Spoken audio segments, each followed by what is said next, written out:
So we no particular faith or denomination. Now, Bill did tell us earlier in the steps 10 and 11 instructions that if we do belong to a faith or denomination and they have certain practices, we should abide by those if we belong to it, right? But that's we're not going to do that here in AA.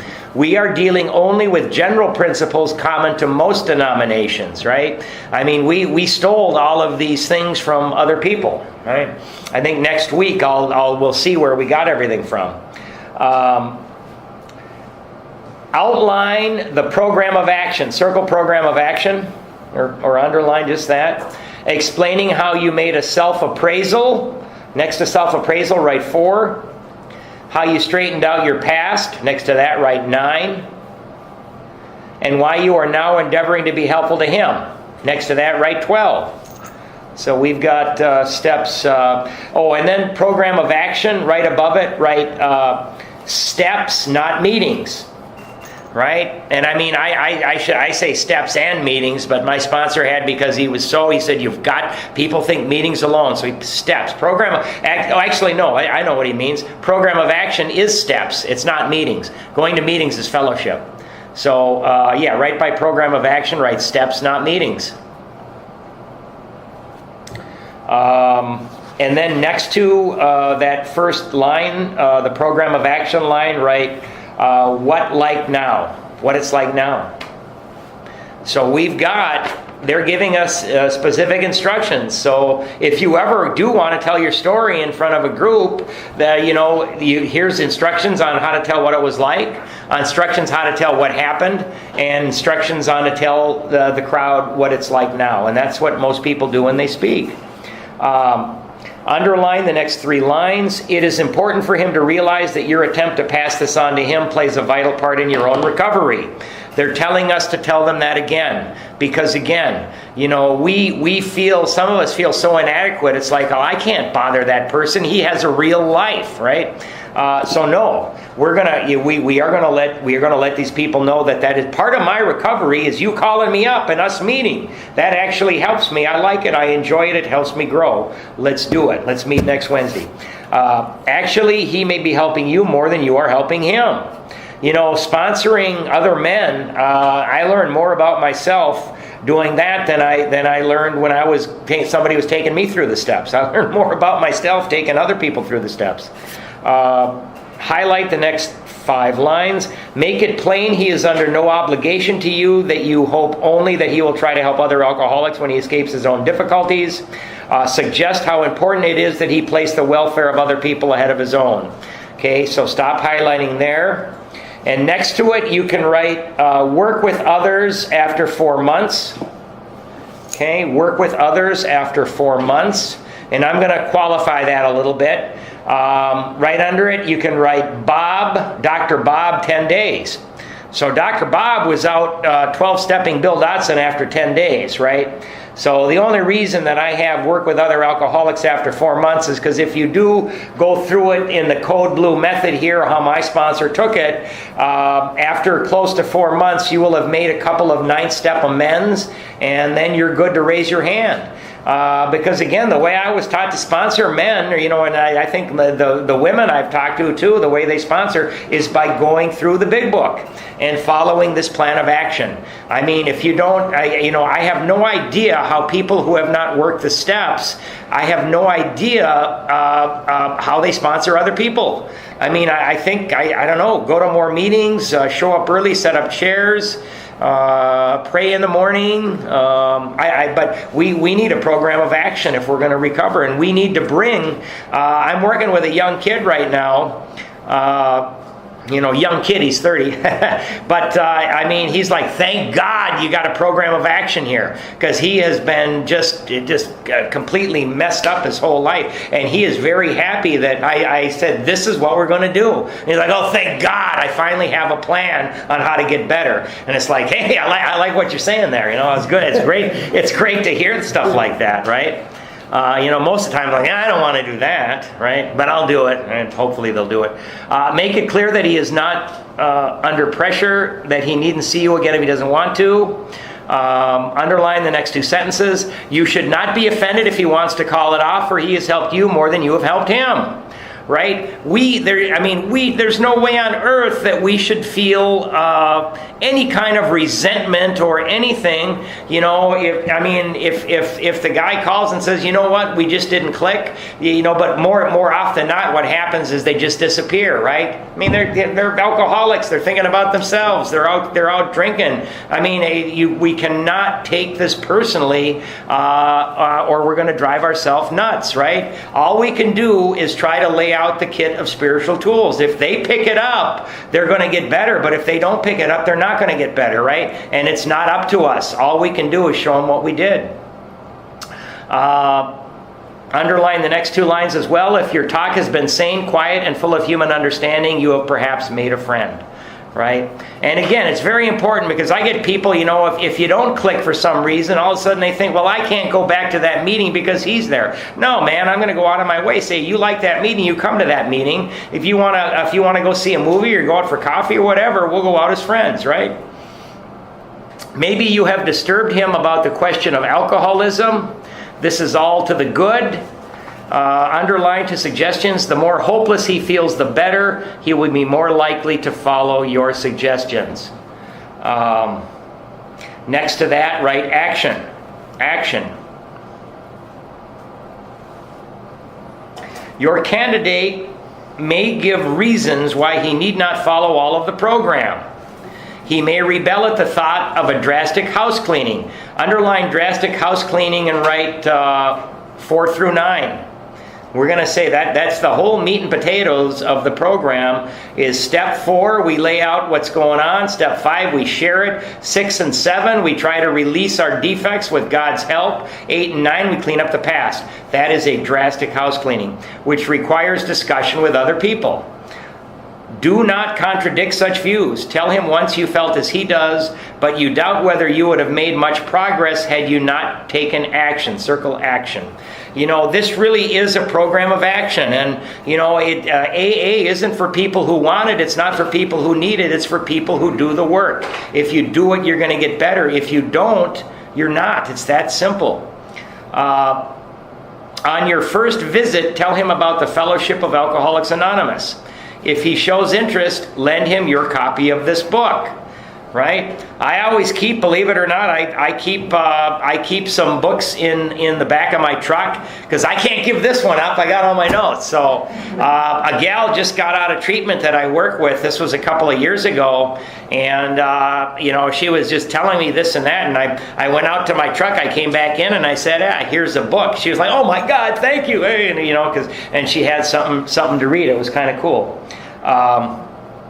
So this really is a program of action, and I think I've told this story before, man. I went in '98. I was at rock bottom, again, right? 30-day treatment, 3 months in the toughest halfway house in the country, Progress Valley, 6 months in Catholic Charities sober living, moved in with a sober guy, right? But it never occurred to me to get a sponsor. Never occurred to me to work with other people, and I didn't do the work, and I was still lying and cheating and doing this and that, and I made it to a year sober, and I got that shiny 1-year medallion, but it didn't mean a damn thing, right? And ultimately I relapsed because I didn't do a damn thing, right? But because I was basically institutionalized, and I'm counting because I lived with 2 sober people that last 3 months, institutionalized for a year. I got a year. That's the only way I could do it. Top of page 95, let's write desperation equals willingness. Desperation equals willingness. Hopelessness equals teachability. Right? I love getting people when they're at a low spot, and we dive right into this thing, and hopefully they start to feel something they've never felt and they want to keep going, right? So desperation equals willingness, hopelessness equals teachability.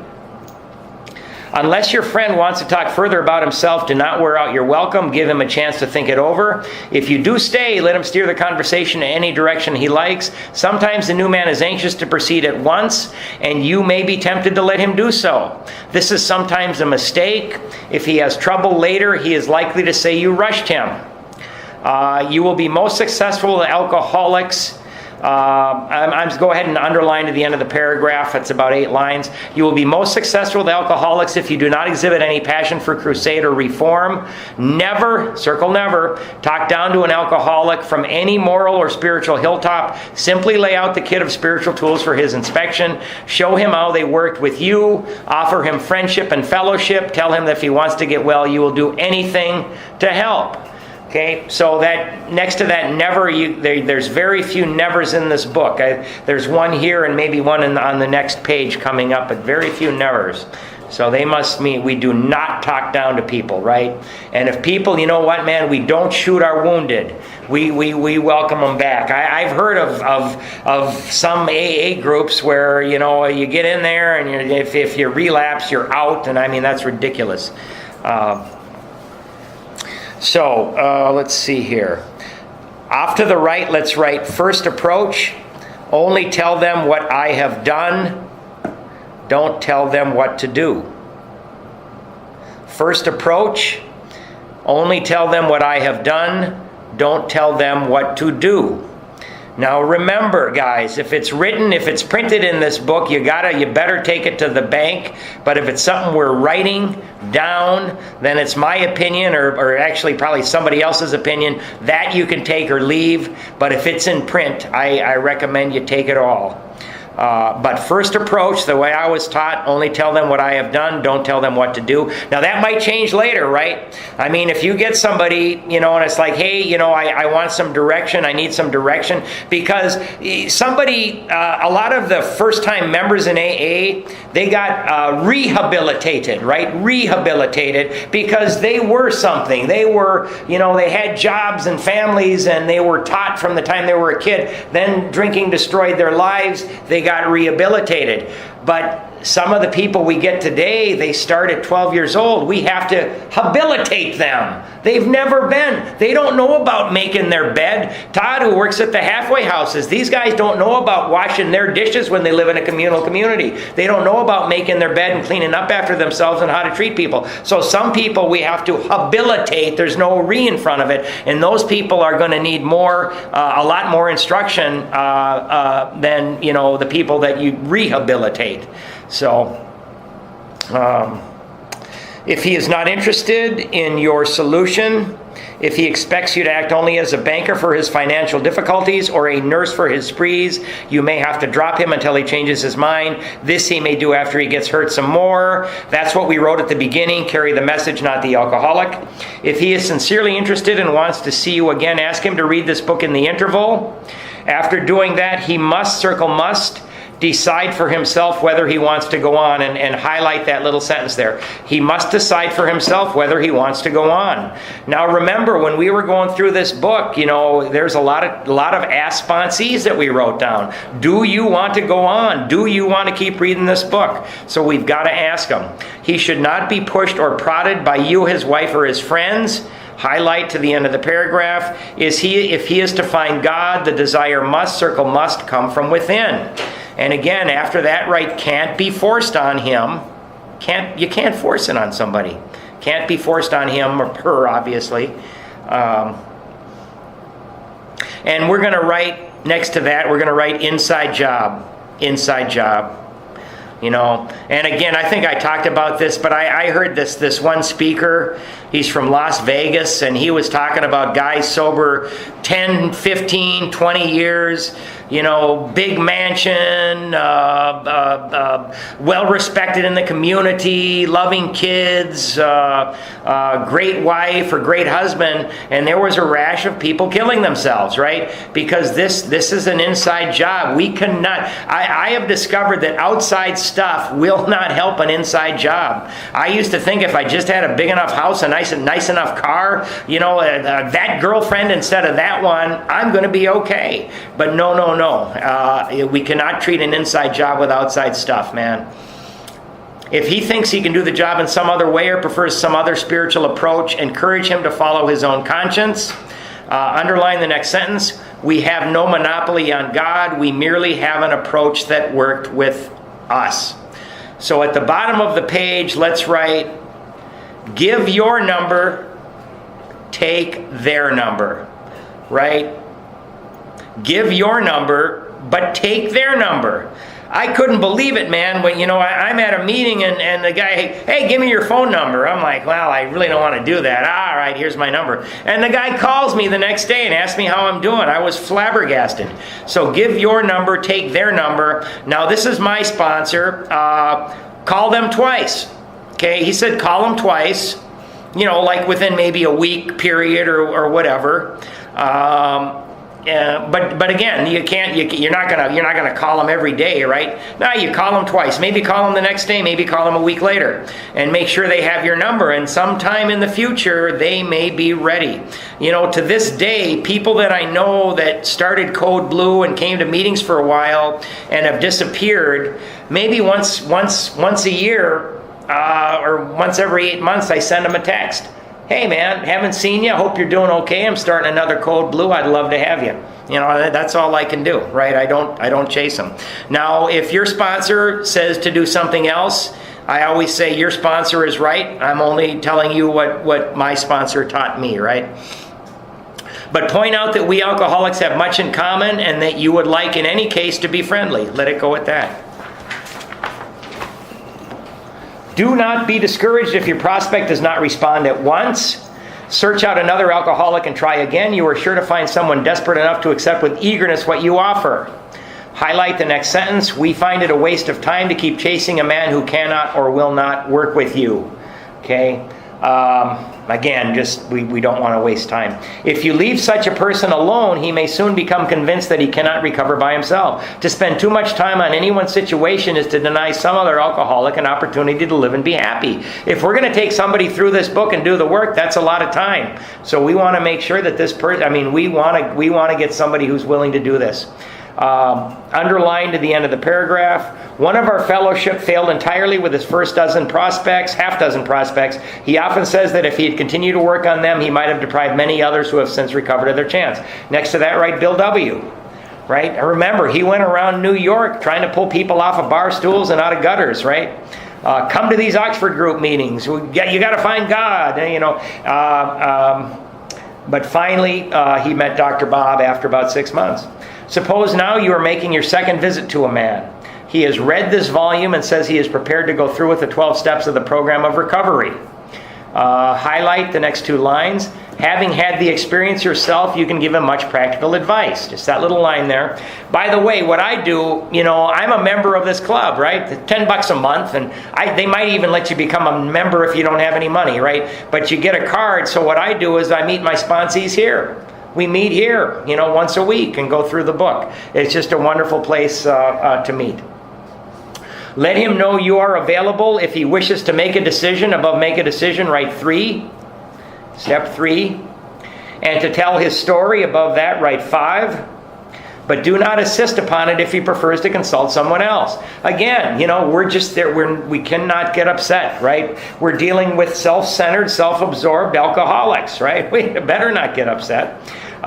He may be broken homeless. If he is, you might try to help him about getting a job or give him a little, circle the word little, financial assistance. Okay? One of my, I think the second sponsee I ever had, I got him a job at the tile shop as a material handler. And that was, 3 years ago. Now he's got a great job working in the office. He always tells a story about he was running out of money, this and that. And he said, I got that job at just the right time. We needed a guy so bad, we hired him on the spot, me and my boss. And the very next day, the guy who ran our HR department came running out and said, "This guy's got felonies. Who the hell hired him?" And my boss pointed straight at me and says, "He did." And all he did is he looked at me. He goes, "Do you vouch for him?" And I said, "Yes, I vouch for him." And what a success story. But you should not deprive your family or creditors of money they should have. Remember, family comes first. Perhaps you will want to take the man into your home for a few days. I did that with my other friend Eric when he got cancer and lost his job in his house. But be sure you use discretion. Be certain he would be welcomed by your family and that he is not trying to impose upon you for money, connections, or shelter. Permit that and you only harm him. You will be making it possible for him to be insincere. Again, we carry the message, not the alcoholic. You may be aiding in his destruction rather than his recovery. After recovery, right, don't deprive him or her of his bottom.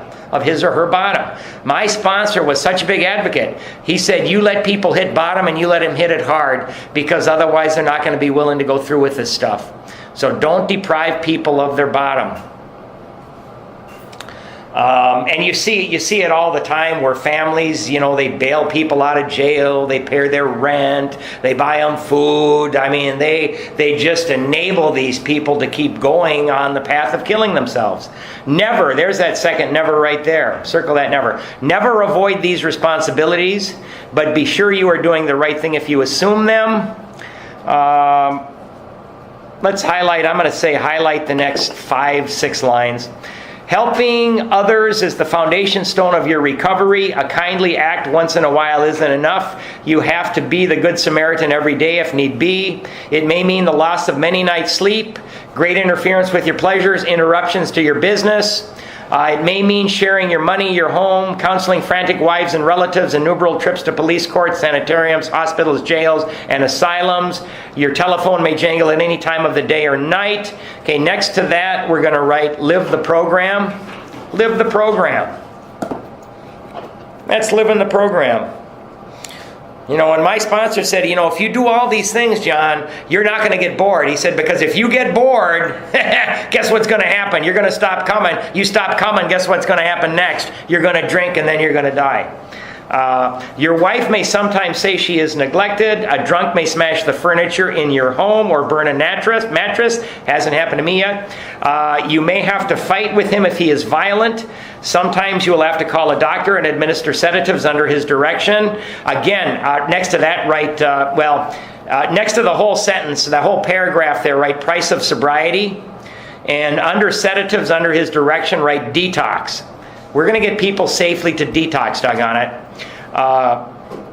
So price of sobriety, and under that detox, under his direction. Another time you may have to send for the police or an ambulance. Occasionally you'll have to meet such conditions. Off to the left, write love thy neighbor. Same paragraph. So we got price of sobriety on one side, love thy neighbor on the other. We seldom allow an alcoholic to live in our homes for a long time. It is not good for him, and it is sometimes creates serious complications in a family. My second sponsor that I had, and this is kind of a bad story. I mean, we've got to be careful. We've got to check with the people that live with us. But he brought somebody into his house, and this person ended up raping his girlfriend. Right? So I mean, we've got to be really careful about what we're doing here. Very careful. Though an alcoholic does not respond, there is no reason why you should neglect his family. You should continue to be friendly to them. The family should be offered your way of life. Should they accept and practice spiritual principles, there is a much better chance that the head of the family will recover. And even though he continues to drink, the family will find life more bearable. Okay, next to that, we're going to write direct them to Al-Anon. Direct them to Al-Anon. And I think I mentioned that HBO documentary that I just loved called Risky Drinking. And in there, the one guy, I didn't know that there was a cottage industry of trying to teach alcoholics on how to control their drinking, right? Well, we know that doesn't work because of the doctor's opinion, but people will, if I was a dishonest fellow, I would start an institute, the John Henry, I guarantee I can teach you how to control your drinking. Can you imagine? I'd get every rich alcoholic this side of the Mississippi to come in there. But we can't because of the doctor's opinion. It's not possible. But there was a woman, this same fellow in that documentary was going at it. I think they were married, and she was saying, "You've got AA, you've got this, you've got that." And she said, "There's no therapy for an idiot like me who puts up with your bullshit," she was saying. And I was thinking, yes, somebody tell her about Al-Anon. There is a place. There is a place for you, man. For the type of alcoholic who is able and willing to get well, right? Where again, we do this work, we get well. Little charity in the ordinary sense of the word is needed or wanted. Underline the next 3 lines. The men who cry for money and shelter before conquering alcohol are on the wrong track. That was me, man. I had to have this first. Yes, yet we do go to great extremes to provide each other with these very things when such action is warranted. This may seem inconsistent. We think it is not. So we're going to write work on alcoholism first, then other problems. Work on alcoholism first, then other problems. I had to go out, man. I had to get a job. I had to have money coming in, because otherwise I said I am the most worthless person on earth. I can't do any of this AA stuff when I don't have a job or money. That's ridiculous, right? And I would always put recovery second or third or fourth and never get it. It is not the matter of giving that is in question, but when and how to give, that often makes the difference between failure and success. The minute we put our work on a service plane, the alcoholic commences to rely upon our assistance rather than upon God. Where, you know what, we're going to just lay out the tools. He's got to pick it up. We can show him what we did. Carry the message, not the alcoholic. Underlined to the end of the paragraph, he clamors for this or that, claiming he cannot master alcohol until his material needs are cared for. I did that to my parents over and over and over, and they bought it. Nonsense. Some of us have taken very hard knocks to learn this truth, job or no job, wife or no wife. We simply do not stop drinking so long as we place dependence upon other people ahead of dependence upon God. Put a little one right next to that sentence there. We simply do not stop drinking so long as we place dependence upon other people ahead of dependence upon God. Got one, right? Nope, just put a little one. There's 4 little things that I didn't see this till I was reading the book the other day. There's 4 little things that I listed. It's about God is the answer, man. That's the first one. Highlight the next 3 lines. Burn the idea into the consciousness of every man that he can get well regardless of anyone. The only condition is that he trust in God. Put a 2 above that. And clean house. Let's go 3, 4, 5, 6, 7, 8, and 9. I'm sorry, trust in God is 2 and 3. Clean house is 4 through 9. Now the domestic problem. There may be divorce, separation, or just strained relation. When your prospect has made such reparation as he can to his family and has thoroughly explained to them the new principles by which he is a living, he should proceed to put those principles, circle 4 words, into action at home. Off to the left, we're going to write something. We're going to write, everything you lost, you didn't need. Everything you lost, you did not need. Everything that was left was all I needed to recover. Everything you lost, you didn't need. Everything that was left was all that I needed to recover. And for some people, it's the shirt on their back, right? Everything you lost, you didn't need. Everything that was left was all that I needed to recover. So, into action at home, that is if he is lucky enough to have a home. Though his family be at fault in many respects, he should not be concerned about that. He should concentrate on his own spiritual demonstration. Underline the next sentence. Argument and fault finding are to be avoided like the plague. Avoided. In many homes, this is a difficult thing to do, but it must be done if any results are to be expected. If persisted in for a few months, the effect on a man's family is sure to be great. The most incompatible people discover they have a basis upon which they can meet. Little by little, the family may see their own defects and admit them. These can then be discussed in an atmosphere of helpfulness and friendliness. After they have seen tangible results, the family will perhaps want to go along. Underline the next 6 lines. These things will come to pass naturally and in good time, provided, however, the alcoholic continues to demonstrate that he can be sober, considerate, helpful, regardless of what anyone says or does. Right to there. Of course, we all fall much below this standard many times, but we must try to repair the damage immediately, lest we pay the penalty by a spree. If there be divorce or separation, there should be no undue haste for the couple to get together. The man should be sure of his recovery. The wife should fully understand his new way of life. If their old relationship is to be resumed, it must be on a better basis, since the former did not work. Underline the next little sentence. This means a new attitude and spirit all around. I mean, that is so true. I'm sure there are people in the room that is talking directly to. Recovery comes first. Write that next to that. Recovery comes first. Recovery's got to come first. And then don't dictate. We don't dictate.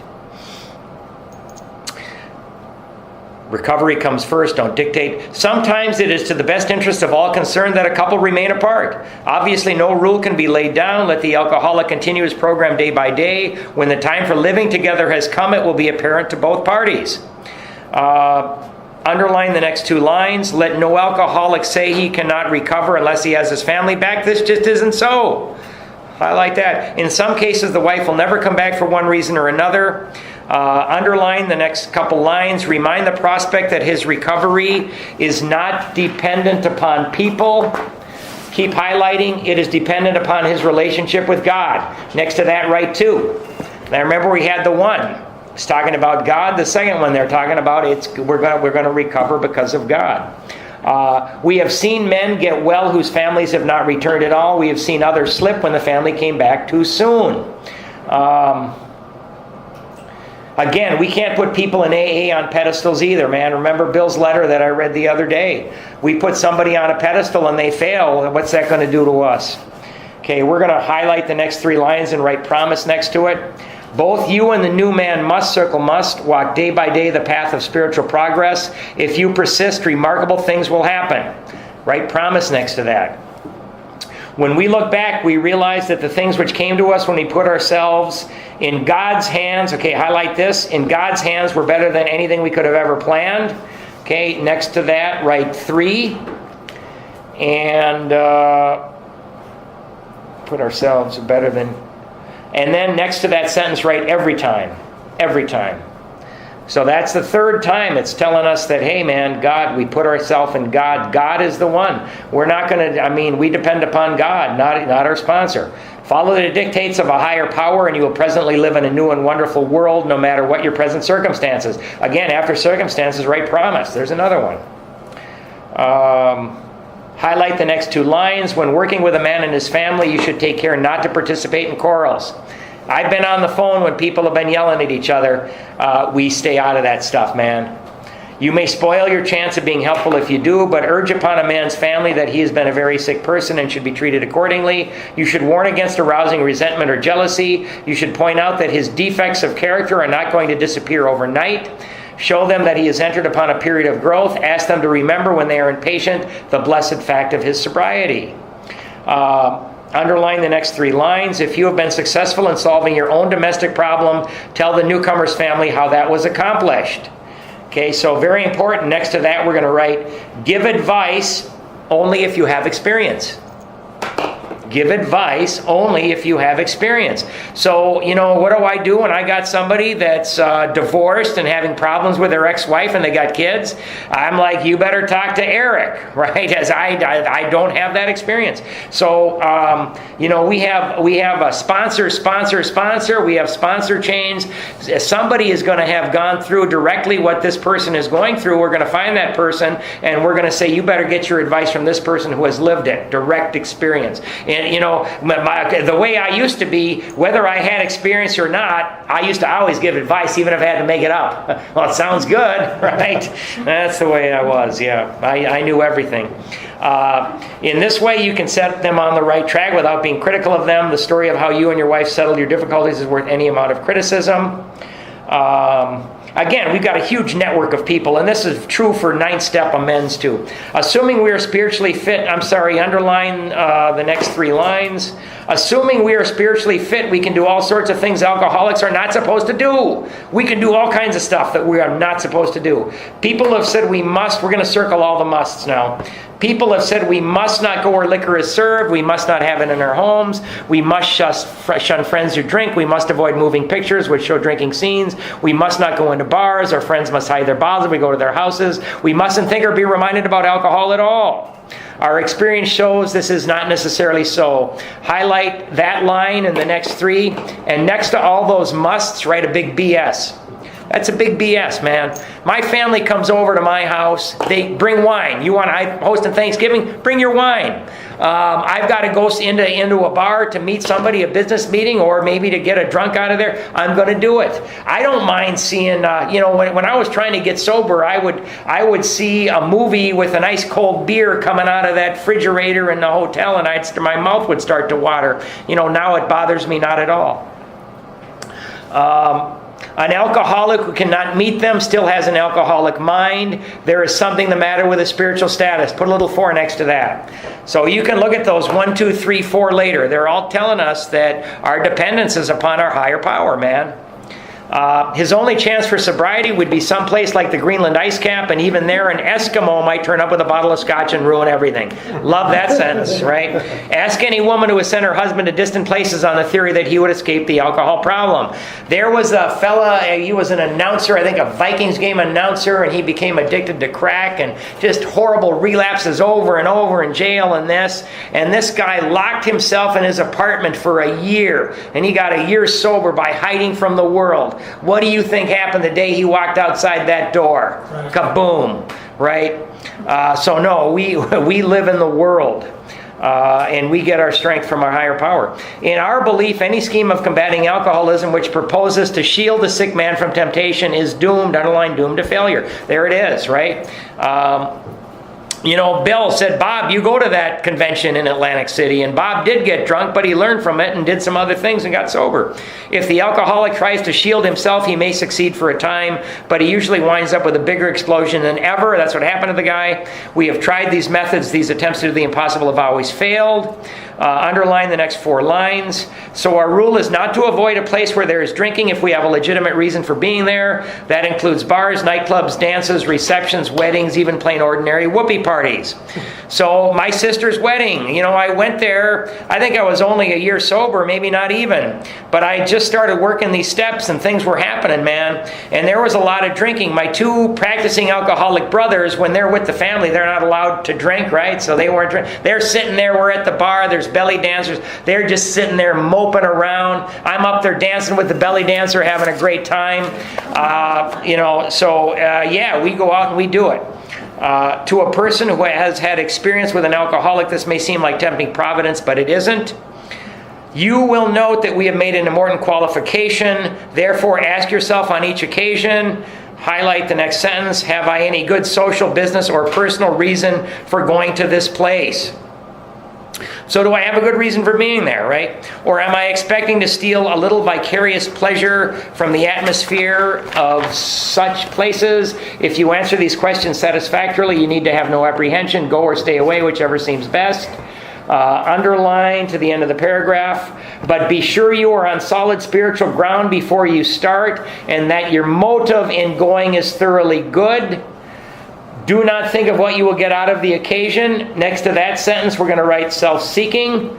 Do not think of what you can get out of the occasion. Self-seeking next to that. Think of what you can bring to it, right? What can we contribute to life? But if you are shaky, you had better work with another alcoholic instead. All right. Motives is only talked about twice in the book. Once about, jumping into bed with somebody, and the second time right here. That's why we live on principle. If we live by principle, it's hard to get into trouble by living by principle. Because sometimes my motives sometimes are not good. That's, step 12, and to practice these principles in all our affairs. It doesn't say to practice these motives in all our affairs. Live by principle. Why sit with a long face in places where there is drinking? Those are my 2 brothers, sighing about the good old days. If there is a happy occasion, try to increase the pleasure of those there. If a business occasion, go and attend to your business enthusiastically. If you are with a person who wants to eat in a bar, by all means go along. Highlight the next sentence. Let your friends know they are not to change their habits on your account. Right? It's okay if they want to have a couple of beers. That's fine. At a proper time and place, explain to all your friends why alcohol disagrees with you. If you do this thoroughly, few people will ask you to drink. While you were drinking, you were withdrawing from life little by little. Now you're getting back into the social life of this world. Don't start to withdraw again just because your friends drink liquor. Highlight the next 3 lines. Your job now is to be at the place where you may be of maximum helpfulness to others, so never hesitate to go anywhere you can be helpful. Next to that, what we just highlighted, right? Not later, right? Your job now. Not later, but right now. You should not hesitate to visit the most sordid spot on earth on such an errand. Highlight to the end of the paragraph, 2 lines. Keep on the firing line of life with these motives, and God will keep you unharmed. Next to that, write, stay in the program of action. Stay in the program of action. Many of us keep liquor in our homes. I don't. We often need it to carry green recruits through a severe hangover, send them to detox. Some of us still serve it to our friends, provided they are not alcoholic, but some of us think we should not serve liquor to anyone. We never argue this question. We feel that each family, in the light of their own circumstances, ought to decide for themselves. Underline the next 2 lines. We are careful never to show intolerance or hatred of drinking as an institution. Experience shows that such an attitude is not helpful to anyone. Every new alcoholic looks for the Spirit among us, and it is immensely relieved when he finds we are not witch burners. A spirit of intolerance might repel alcoholics whose lives could have been saved had it not been for such stupidity. We would not even do the cause of temperate drinking any good. Underlined at the end of the paragraph, for not one drinker in 1,000 likes to be told anything about alcohol by one who hates it. Someday we hope that Alcoholics Anonymous will help the public to a better realization of the gravity of the alcoholic problem, but we shall be of little use if our attitude is one of bitterness or hostility. Drinkers will not stand for it. Highlight that squiggly writing. After all, our problems were of our own making. Bottles were only a simple. Besides, we have stopped fighting anybody or anything. We're not fighting everybody anymore, man. We have to. Fantastic. I've got just a couple of notes here we're going to read. So I got. There's 6 things, and again, if I go, I'm going to go really fast because I got some notes I want to get over. 6 things to look for in a sponsor. Okay, from a fellow named Scott. 1, obviously sober. 2, done the work. 3, has sponsor. 4, will tell the truth even when it hurts a lot. 5, active in service work, because service work gives you an attitude of gratitude. Gratitude is action. And 6, laughs a lot, right? And again, will tell the truth even when it hurts a lot. We want somebody that's honest. People say, hey, you got the spiritual side of the program. What's the other side? Well, the other side is the drunk side. Again, Clancy, we got to convince people they're enough like us so they'll begin to take actions that they don't believe in, that they don't think will work. Give a man I love the saying, you give a man to fish, he eats for a day. Teach a man to fish, he eats for a lifetime. People come into AA and they want a fish to eat, and they get really angry. They get pissed off when all we do is give them fishing lessons, right? About that. Our spiritual condition is not about how we feel. People get that wrong all the time, man. We are going to have times where we're going through troubled times and woes. AA is about actions. It's about the way you behave on the outside, right? The way you behave on the outside. And again, all other therapies, they say change the way you think, and then you're going to change the way you act. We here in AA say you come in here and you're going to change your actions first. Get a sponsor, go to meetings, do the 12 steps. You change your actions first, and then your thinking is going to get better. We are backwards people. I'll have to do that next week, doggone it. Okay, so 5 things real quick and these are like for teaching people, how to sell stuff, right? How to sell stuff when you're training somebody, but that's also true for AA. So the first thing is, right, when you're listening to somebody speak in AA, be quiet. You shut up, man. You be quiet, right? Number 2, you listen. Just listen. And number 3, you remember. If there's a couple of things, it's like, hey, man, because we're looking for the differences. We hear a couple of things. Remember what the person said.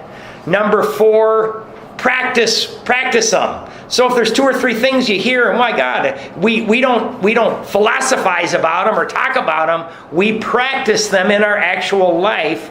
And then lastly, what we do is if they work for us, we teach others. Right? So we be quiet, we listen, we remember, we practice, and then we teach. And once you're teaching others, you're going to really learn more yourself, right? Again, because if people see the differences, they're going to give themselves permission to leave. And, I say that if we don't change, we're going to drink again. Might be 3 days, 3 weeks, 3 years, might be 30 years. But if we do not change, we will drink again. And we're going to look at page 124 next week. But we have never made a mistake in our lives so ugly that God cannot turn into something magnificent. And we do that by taking our defects and sharing them with another alcoholic so that they can see and identify. And my sponsor did this with me when I did my second, fifth step. I said, that's it. There's no forgiveness. I'm going to just go out and get drunk now because I did this and this and this. And then he shared with me that he had done this and this and this. And he explained that God sees what I'm doing. And, and I said, wow, I guess you're right. I don't have to go out and drink. Princess Leia, who just died, she said when we talk to others about our defects and our mistakes, they lose their power over us, and they also act as guideposts so that other person may learn from them. And then I'm just going to share this little poem here that I liked. It's a prayer poem. I am the place where God shines through. Him and I are one, not two. We need not worry, fret, nor plan. He wants me as I am. And if I be relaxed and free, then He'll carry out His plan through me. Step 12 is to live usefully and walk humbly under the grace of God. Right action is the key to good living. Right action, not feeling good, but right action is the key to good living. And the joy of good living is the theme of AA's 12th step. And then finally, I love the grocery store analogy. Grocery store, right? It's kind of like life in AA, right? We don't get in the 10 items or less line unless we got 10 items or less. We're always the laws don't apply to us. The rules don't apply to us. No, man, if we don't have 10 items or less, we don't get in that line, right? Well, I'm speeding because I'm in a hurry, right? I mean, I got to get there, right? I'm going to a meeting. No, we don't get in there. But more importantly than that, I think, we do not look at the person in front of us, how many items they have. We don't care. We're not taking their damn inventory, right? So we don't look at how many items the people in front of us have. If we pick up something and decide we don't want it, we put it back where we got it from. We don't just leave it in the cart, right? We clean up our mistakes as we go along. And if somebody needs help out with their bags, doggone it, we help others, right? That's what we do now. Love and tolerance of others is our code. We help others. So let's end with the 7-step prayer today. And that is on page 76. 7-step prayer. My Creator, I am now willing that you should have all of me, good and bad. I pray that you now remove from me every single defect of character which stands in the way of my usefulness to you and my fellows. Grant me strength as I go out from here to do your bidding. Amen.